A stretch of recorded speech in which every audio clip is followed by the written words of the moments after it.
Congress party में अभी अभी नए नए शामिल हुए एक नौजवान नेता का बयान सुन रहा था। उन्होंने कई सवाल खड़े किए हैं। कांग्रेस स्वाधीनता आंदोलन की पार्टी रही है। कांग्रेस को किसी से सीखने की भले जरूरत ना हो, लेकिन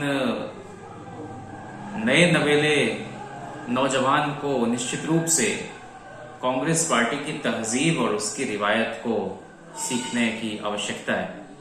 कांग्रेस कभी भी इतना लाउड और कर्कश होने का नाम नहीं है। कांग्रेस एक तरह से सलीका, करीना और शाइस्तगी का नाम है।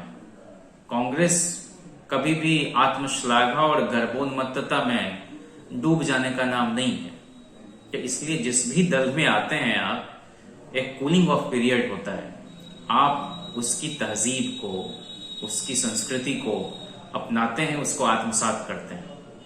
लेकिन कुछ लोग आए ही हैं कांग्रेस में कॉमिक रिलीफ देने के लिए, चुटकुला सुनाने के लिए।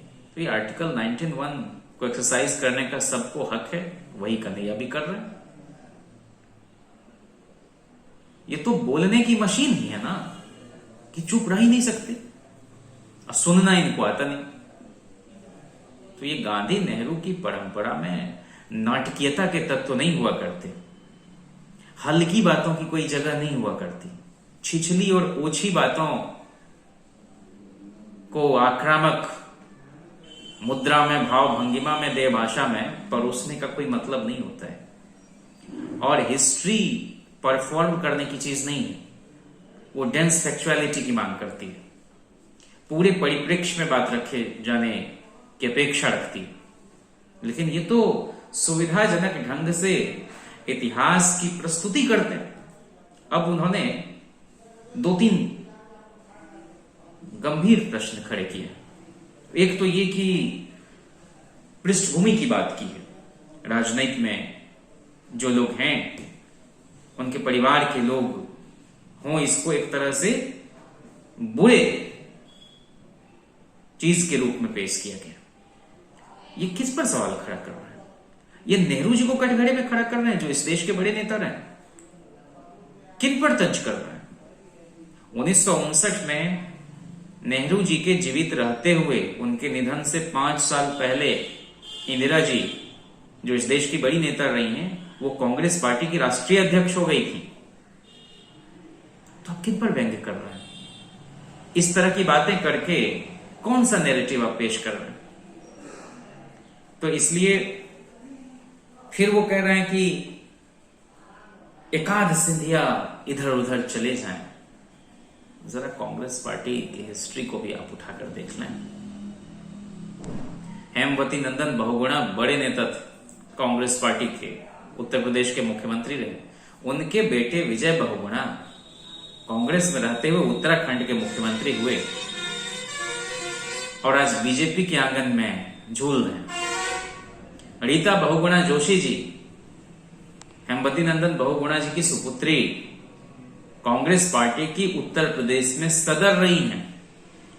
आज अजय सिंह बिष्ट के मंत्रिमंडल की शोभा बढ़ा रही हैं। एसएम कृष्णा जी इस देश के विदेश मंत्री रहे, कर्नाटक के मुख्यमंत्री रहे, कांग्रेस पार्टी ने बड़े ओहदे दी और आज वो बीजेपी का कीर्तन कर रहे हैं। शताधिक सांसद जो कभी कांग्रेस हुआ करते थे, आज नागपुर की भाषा बोल रहे हैं और भारतनाट्यम और भांगड़ा कर रहे हैं। इसलिए राहुल जी जो बार बार कह रहे हैं कि कांग्रेस के अंदर के संघी तत्व से छुटकारा पाने की आवश्यकता है, तभी कांग्रेस मजबूत होगी। तो इनको मेरी पूरी शुभकामनाएं। कांग्रेस पार्टी में शामिल हुए, लेकिन इनके पैर में जो चक्र लगा हुआ है और चंचल चित्त, तो थोड़ा स्थिर होकर काम करें और बड़बोलेपन से बाजाएं। जिस तरह की बातें वो कर रहे हैं, वो तो उसमें एक ही कहावत याद आती है कि अधजल गगड़ी छलकत जाए। An empty vessel sounds much। तो वही है फिर वो कह रहे हैं कि 30 साल का हिसाब देना पड़ेगा। ये तो मोदी जी की ही भाषा है कि 70 साल का जवाब मांग रहे हैं कांग्रेस से। अरे मेरे भाई, जिन 30 वर्षों का आप हवाला दे रहे हैं, उन 30 वर्षों के शासनकाल में राबड़ी जी के मुख्यमंत्रित्व की अवधि में कांग्रेस पार्टी सत्ता में साझीदार रही।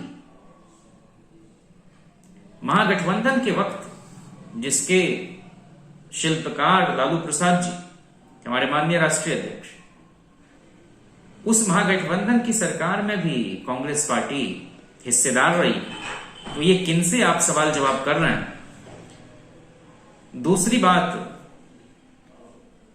ये तो ऐसे ही ना मोदी जी भी 70 साल का हवाला देते हुए वाजपेयी एरा के 6 साल भुला देते हैं और लोगों को इसी तरह से गलत बयानी करके उलझाए हुए रहते हैं, कनफुकवा गिरोह की तरह कंफ्यूजन क्रिएट कराते हैं। दूसरी बात, वो सामाजिक न्याय की पूरी अवधारणा पर सवाल खड़ा कर रहे हैं कि सामाजिक न्याय के साथ सामाजिक एकता, डेंगू काटता है जाति देखकर नहीं, कोरोना जाति देखकर नहीं होता। ये इस खंड खंड समाज जो पाखंड से भरा हुआ है, जहां सिर्फ निर्गुण बतियाया जाता रहा, उसमें सामाजिक न्याय की सगुण अवधारणा सामने आई और वो जमीन पर उसको लाया गया, उसकी आप खिल्ली उड़ाते हो। मंडल कमीशन की रिपोर्ट का पहला 2 वाक्य क्या है? Equality exists only among equals, to equate unequals is to perpetuate inequality. और रजनी कोठारी को कोट करते हुए कहते हैं कि जो लोग राजनीति में जाति की शिकायत करते हैं, वो दरअसल ऐसी राजनीति की तलाश कर रहे हैं जिसका समाज में कोई आधार नहीं। किसने जाति बनाई और किनका हित है जाति को बनाए रखने में? इसलिए ये 30 साल 70 साल की बात करने वाले लोग एक ही तरह की भाषा बोल रहे हैं, एक ही सिक्के के 2 पहलू। लालू प्रसाद से ज्यादा बड़ा सेकुलर क्रेडेंशियल इस देश में किनका होगा? जब कभी सोनिया जी पर सवाल खड़े किए जाते रहे, उस वक्त विदेशी मूल के मुद्दे पर खुद कांग्रेस पार्टी में टूट हो गई, नेता छोड़कर चले गए, अलग पार्टी बना ली गई। वहां भी लालू प्रसाद जी इस देश में पहले वो शख्स थे जिन्होंने कहा कि नहीं, ये हिंदुस्तान की मुश्तरका तहजीब, हिंदुस्तान की तहजीब और तमद्दुन के खिलाफ ये बात बोली जा रही है। चाहे सुषमा जी हो, चाहे बाकी लोग, वो हमारे देश की बहू है, इस देश की नागरिक है, उनके बारे में ऐसी अपमानजनक टिप्पणी। तो इसलिए जो नया नया आदमी है, वो ज्यादा प्याज खाने की जो एक लत लगी हुई रहती है ना, उसी की तर्जुमानी वो कर रहे हैं। तीसरी बात, वो कह रहे हैं कि पढ़े लिखे लठैत, ये किन पर तंज कर रहे हैं? सीधे सीधे प्रोफेसर मनोज जी पर। ये तो खुद ही विरोधाभास है, पढ़ा लिखा और लठैत। दरअसल उन्होंने अपना आत्ममूल्यांकन करते हुए खुद को जैसा पाया, वही विशेषण वो किन्हीं और के लिए इस्तेमाल कर रहे हैं। और इनको पब्लिसिटी की आदत है, कोई ऐसा बयान दे दो तो कहते ही रहे ना, any publicity is good publicity, B it good और बैड। हम तो इनकी रग रग से वाकिफ है ना, जिसको भोजपुरी में कहते हैं गत्ता गत्ता जानना। ये कब खामोशी अख्तियार करेंगे, कब ये अचानक से लाउड होकर चीखना चिल्लाना शुरू कर देंगे, ये सब एक स्ट्रेटेजी के तहत करते हैं। कौन ऐसा जुमला उछाल के फेंक देंगे हवा में? तो इसलिए मनोज जी बहुत लोकतांत्रिक और बहुत ज़हीन आदमी। लठैतों की आवश्यकता हमारे दल को नहीं हुआ करती। ये तो खुद कन्हैया अपने दाएं बाएं लठैत को लेकर चलते रहते हैं, और लठैतों से की सोहबत में और लठैतों से सबसे ज्यादा याद ही उनकी है। वो शक्ति संतुलन की बात करते रहे हैं, तो इसलिए हमारे यहां शक्ति संतुलन नहीं होता है। हमारे यहां सीधे सीधे स्ट्रेट फॉरवर्ड 2 टूक बात की जाती है। एक और बात जो वो उठा रहे हैं कि भाई सब धन 22 पसेरी वाली बात, और आधी बात पेट में आधी बात मुंह में, ये वही लोग करते हैं कमरे के अंदर कुछ, कमरे के बाहर कुछ, और इस प्रैक्टिस के तो वो बाहर आदमी। तो इसलिए पहले ही प्रेस कॉन्फ्रेंस में सुरजेवाला जी को जय हिंद कहना पड़ा।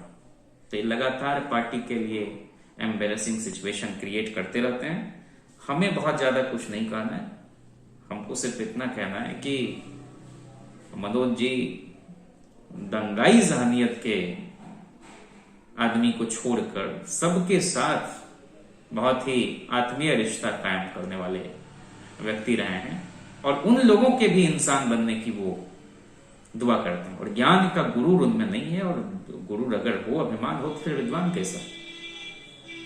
तो इसलिए ये उनकी निजी कुंठा और निजी खुन्नस की पराकाष्ठा वाली अभिव्यक्ति है। अब इसमें साफ साफ दिखता है कि वो किस तरह की राजनीति की अभिव्यक्ति करना चाहते हैं। 30 साल में बिहार ने जो सामाजिक न्याय को आम आवाम के बीच मुखरित होते हुए देखा है, उसकी आप खिल्ली उड़ाते हैं। ये नागपुर की भाषा आप बोलते हैं। तो इसलिए इस तरह के गड्ढमड्ढ कर देने वाली जो स्थितियां और जो कन्वीनियंटली चीजों को आप प्रेजेंट करते हैं, उसका कोई बहुत मतलब नहीं होता। नए नए आप आए हैं कांग्रेस पार्टी में, मेरी बहुत सद्कामनाएं हैं, लेकिन वो गालिब कहते हैं ना कि खुश होते हैं पर वसल में यूं मर नहीं जाते। तो जो आप कर रहे हैं अतिरिक्त वफादारी प्रदर्शित करने का जो एक तरह से उतावलापन आप में है, वो कांग्रेस पार्टी के लीडर भी भीतर भीतर मुस्कुरा रहे होते हैं इस बेचैनी पर, इस छटपटाहट पर। आज सीपीआई के बड़े बड़े राष्ट्रीय नेता फोन करके मैसेज करके कहते हैं कि जयंत आप उस वक्त ठीक कह रहे थे इस व्यक्ति के बारे में, हम लोग पहचानने में चूक कर गए। तो जिस तरह से नेहरू परिवार पर, नेहरू जी की राजनीतिक परंपरा पर, नेहरू जी की बेटी पर एक तरह से अपरोक्ष ढंग से सवाल ये खड़ा कर रहे हैं, कल को ये राहुल जी पर भी सवाल खड़ा करेंगे कि हम लोग तो इस तरह के परिवार से आए हैं, किसी का नाम हम नहीं बेच रहे हैं। तो भाई किन्हीं के पिताजी अगर राजनीति में है तो ये गुनाह है उस व्यक्ति का। किन्हीं की माता जी अगर राजनीति में तो गुनाह है। फिडेल कास्त्रो के भाई ही ना राहुल कास्त्रो, बड़े नेता जस्टिन ट्रूडो के पिताजी, आपको अमेरिका में सीनियर बुश के बेटे जूनियर बुश, बिल क्लिंटन की पत्नी हिलेरी क्लिंटन, जियाउर रहमान के परिवार में बेगम खालिदा जिया, बेनजीर भुट्टो जुल्फिकार अली भुट्टो की बेटी, बिलावल भुट्टो उनके बेटे, जरदारी। ये वैश्विक परिदृश्य में भी अगर हम देखेंगे, इधर आपको शेख मुजीबुर रहमान के यहां शेख हसीना, श्रीलंका बहुत दूर जाने की जरूरत नहीं है, भंडार नायक के दंपति की पुत्री चंद्रिका कुमारी तुंगा। इसलिए ये जो एक अलग ही तरह की बातें हो रही हैं, उसका कोई मतलब नहीं। अगर आपके अंदर क्षमता है तो आपको राजनीति करने का पूरा हक संविधान देता है। और आखिरकार आप जनादेश लेकर आते हैं, जनता से ही स्वीकार्यता आप हासिल करते हैं। तो इस तरह की बातों का कोई मतलब नहीं है। और जो हमारे राष्ट्रीय नेताओं के बीच की आपसी समझदारी और आपस का समन्वय है, उसमें ये लगातार अपने मन से कुछ अतिजलगगरी की तरह की हरकतें करते रहते हैं। इन सब चीजों से बचना चाहिए अगर वाकई कांग्रेस के ट्रेडिशन को आप फॉलो करना है। शुक्रिया।